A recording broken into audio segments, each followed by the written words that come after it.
Good day, ladies and gentlemen, moi of the highest order, panel of judges, accurate timekeeper, co-debaters, and my fellow. Wait, you know what? Let's just stop. Uh, today I'll be talking on Rough Animator. I know you guys are usually used to tutorials on Flipper Clip, but trust me, guys, Rough Animator is clearly the superior app out there. And today I'll be making a tutorial video for those of you that want to migrate into it.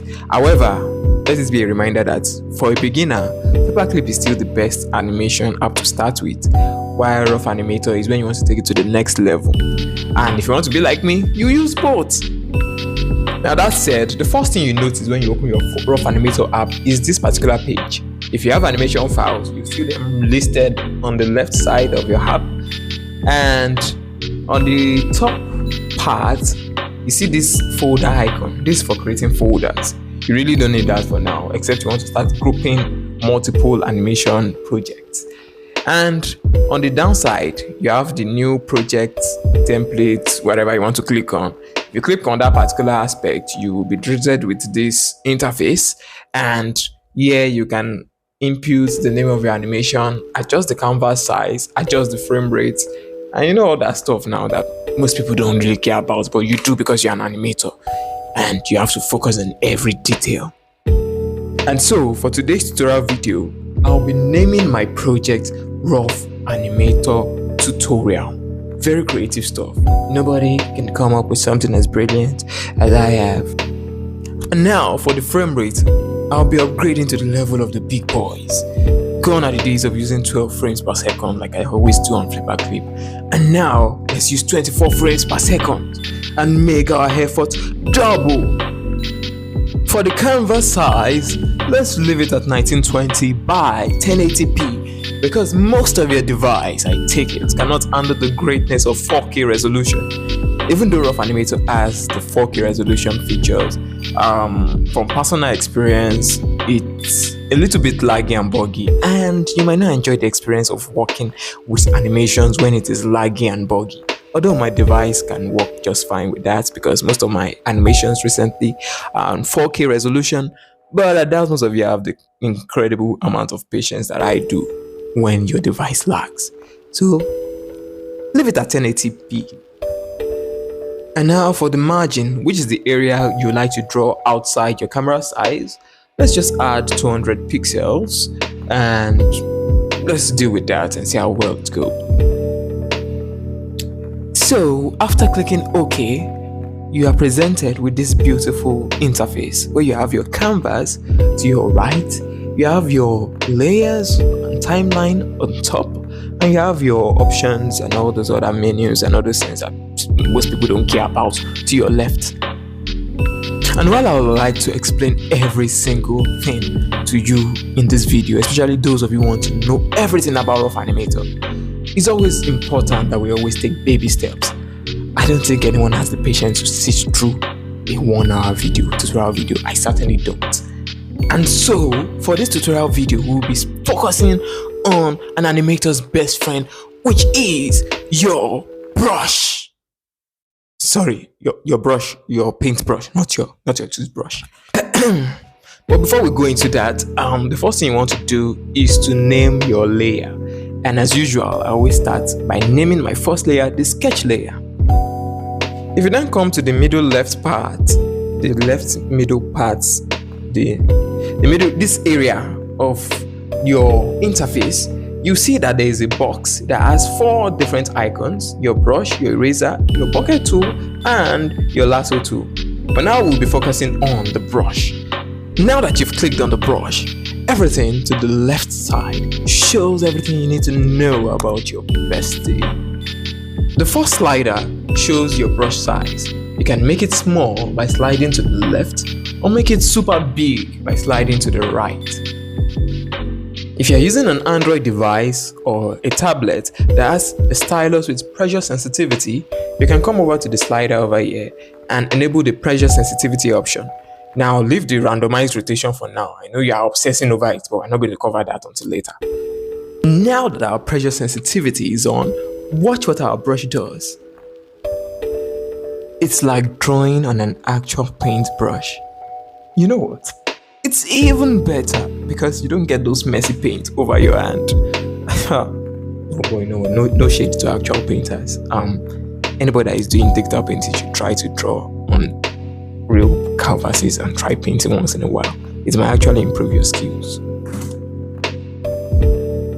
And with that said, the second slider is the opacity slider. And for this tutorial video, I will be keeping it 100 with you. Get it? I'll be keeping the opacity at 100.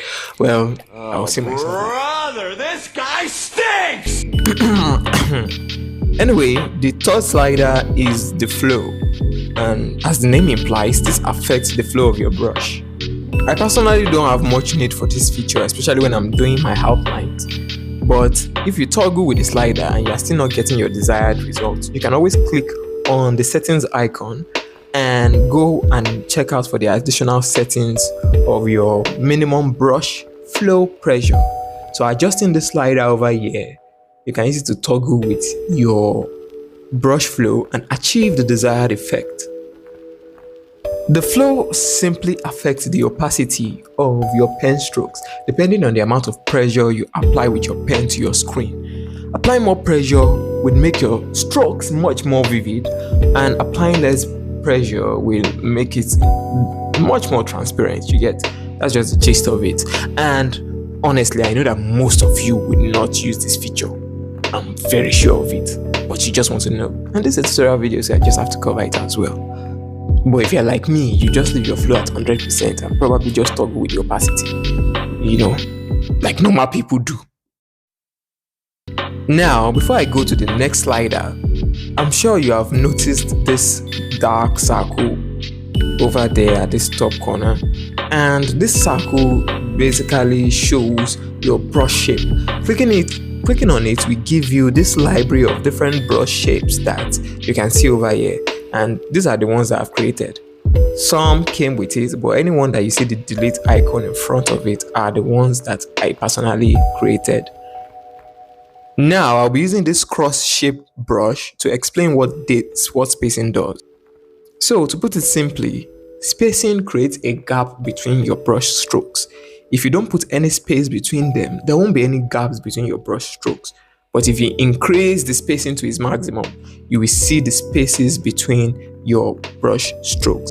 Also, enabling randomized rotation will make your brush tip rotate in different angles, in random angles, just to make it less orderly.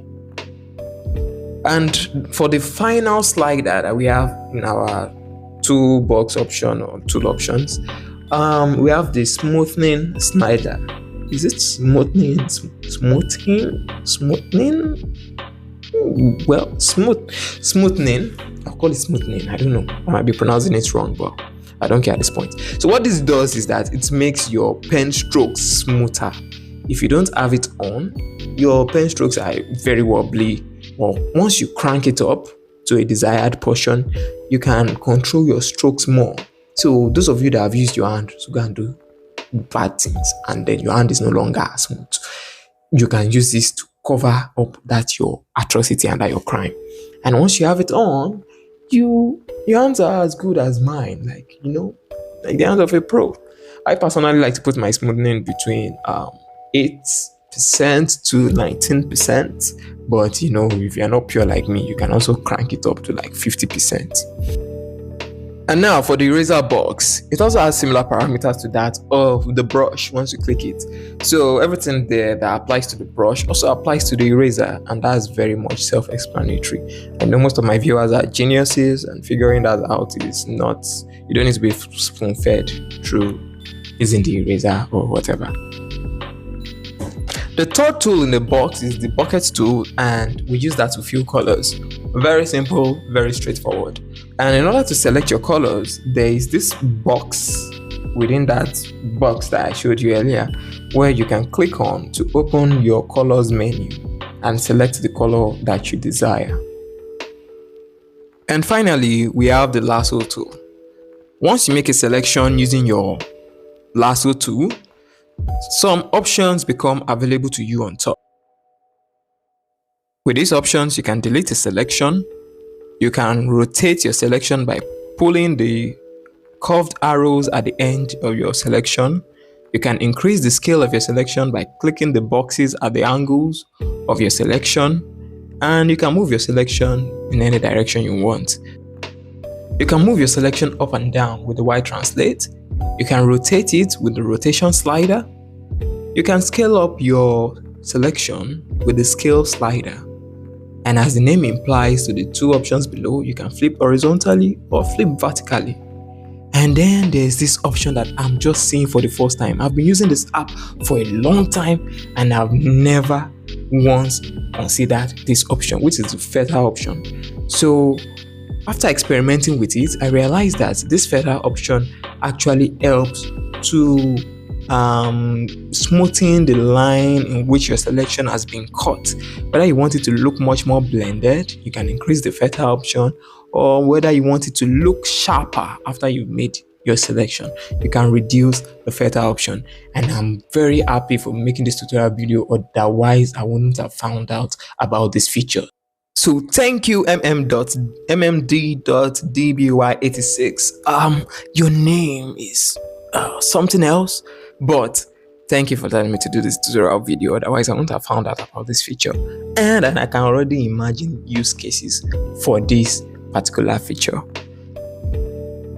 Also, mmd, I'm not going to be calling your full name, it's quite hard on the tongue. I just realized that while editing this video, you asked for something different and I went ahead to make a tutorial video of Rough Animator instead. We were asking about backgrounds, and sadly, to anybody that also has this kind of interest or request, I don't make my backgrounds using any of my animation apps. I'll rather use a dedicated app for illustrations because they tend to have more features and make it much more easier to actually make backgrounds rather than make backgrounds in my animation app. The only thing I do in my animation app is to make a rough sketch of what I want the background to look like, take a screenshot, and then import it into my illustration app so that I can then draw it. And the reason why I do that is to get the proportions of my background right. So I'm very sorry about that. I may be making a tutorial video now to make backgrounds in the future, but I don't do it with my animation app. So I'm very sorry if this tutorial video doesn't meet your request right now. I've already completed the whole thing before I realized. Now, with that said, there's still another thing that you would like to know as an animator about Rough Animator, and that is you saving your brush preset. Now, let's say that you've actually made some parameters, and then you find those parameters lovely for your brush. Let's say your brush size is 36 pixels, and maybe you want to enable pressure sensitivity, and maybe you want the opacity to be at a certain level, like let's say 54% opacity, and maybe you have the flow to around 46%, or maybe you want to increase it to 56, and let's just say the smoothing is around 25%. And for drawing in front or drawing in back, maybe you have it set to draw inside. You know what? Hold that thought for a second. Let me just explain what this particular box does, because I see that I haven't explained it. Now you have three features there: draw behind, draw inside, and draw in front. When you click on draw in front, as its name implies, you draw in front. When you click on draw behind, you draw behind. And when you click on draw inside, you draw inside the lines that are in that particular layer. So this sort of acts as an alpha lock. Like, in other animation software, they call it alpha lock. But here, we don't have that alpha lock. So this is a way to circumvent that if you want to draw within that layer. So you have those features over there. Now, back to what I was talking about the parameters. So let's say you're satisfied with all these parameters that has been set, and you want to save it for the future. You can click on your brush and click on Save Brush Preset. You can name it, and you can decide to save that color or not. So if you include color, the red will be saved, and then you can now name your brush so that you will know what particular brush it is. This will make sure that the parameters that you've set for this brush wouldn't change even when you close your animation program. and maybe you are doing a different project and you still want those same parameters for your brush. And that's it. So let's say you change your brush parameters and now your brush is totally something different. That's it. But then you miss that old brush. That brush was your crush.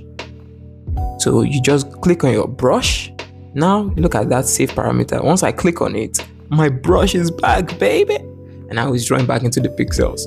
But let's say that now you're done with the relationship and you're tired of your best friend. You can click on the delete icon and bye-bye. The brush is gone for life. And so that's another neat trick with Rough Animator. And now there's also another neat trick that comes with Rough Animator that you just have to absolutely know. And that's called custom brushes. On Rough Animator, you can customize your brush. The only limitation is your imagination and some other technical stuff, but I don't know how to explain that. But let's say you want your brush tip to look a certain way, then all you have to do is just draw what you want that tip to look like. Now I'm going to create an example here by drawing a star. So you can pull it and then draw your star, but maybe your star is not looking too straight. This means that there's another thing that I actually have to teach you before going into drawing custom brush, and that is that wiggly tool that is at the corner that is called your ruler tool. Actually, I'll be honest with you, I don't know what it's called. There's no naming on it, so that's just what I call it. Or you can just call it the shape tool anyway. I think that is much more appropriate. By clicking that box, you are treated with these different beautiful shapes. The square helps you draw square. The rectangle helps you control your square, and yeah, it gives you more freedom in drawing rectangles. The circle helps you draw a perfect circle. The oval helps you control your circle. And yeah, those are the features. And the line helps you to draw a straight line. So we're going to use the line tool to draw our brush, our star-shaped brush tip. So now that I have selected the line, I'm going to draw a perfect mark or maybe transmutation circle from Hanare Modan Kinjitsushi, Full Metal Alchemist. It's time to summon something. It's time to summon the spirit of the brush. Yeah. So now that we have the desired pattern of our brush tip, you want to make sure that your brush is within the canvas layer, like within the circle, within the square of the camera layer. And yeah, so if you're okay with your brush tip, click on export video.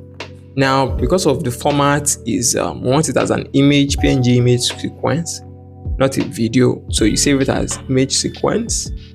And after clicking image sequence, you make sure that the transparent background is enabled, and you don't really have anything to do with export playback range, whether you have it on or off. That's for another video. That's not for making background. And then you want to click on OK. Now, after it's done with rendering, you want to save it under the Rough Animator file. And here it will take you into your system files and all your folders and everything.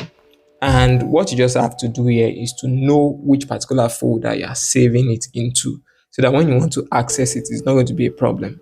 I'm going to save it on my SD card because of space. I prefer to save every other thing on my SD card. My phone internal storage is not that high, but my SD card is quite large. And then I want to create a new folder in Rough Animator file in my SD card. So just make sure you give it an appropriate name. Mine will be new brush. And yeah, now that I'm done, I'll create the folder and then I will save using this folder. And now that it is saved, what I will now do now to enable a custom brush is to click on that my brush icon. Let me delete this. Yeah, click on this brush icon and go to, no, not this, that circle dark dot, and go to add brush preset. So you select your new brush, which is this icon I just drew, and then you have it. So this stuff will take the color of whatever you select. Now for you to actually enjoy this feature, you have to increase the spacing of your brush. If you remember what I said earlier about spacing, and you can see that we have a star brush. Yeah, very nice style brush. So you can use this brush, you can create your own custom brush, you can use it to do whatever you want, you can use it as a stamp. So the limitation is just based on how far you can imagine it. You can also enable things like the randomized rotation, pressure sensitivity, just fiddle with it, explore, try new things with your brush, create a new brush, and yeah, use it for whatever you want to use it for. You are not limited. The only limitation is your imagination and some other technical stuff like, yeah. And so that is it for rough animator tutorial video on brushes. Next I'll be covering layers. Thank you for watching and watching up to this moment, and God bless you. I hope you become a great animator in Jesus' name. Full Metal Alchemist. Full Metal Alchemist.